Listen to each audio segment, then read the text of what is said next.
Si on veut résumer grossièrement, on peut dire que l'occitan a deux normes graphiques.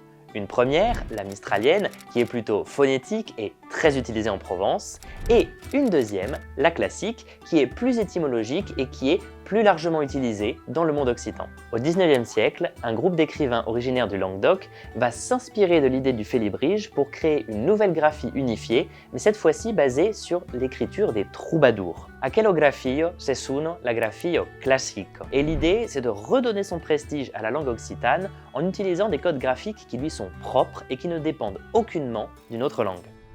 Et concrètement?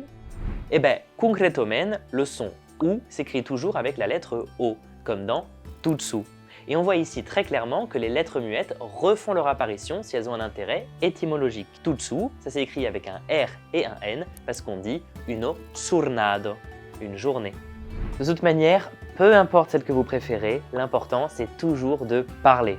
Majako, bravemunde, e un'altra fa.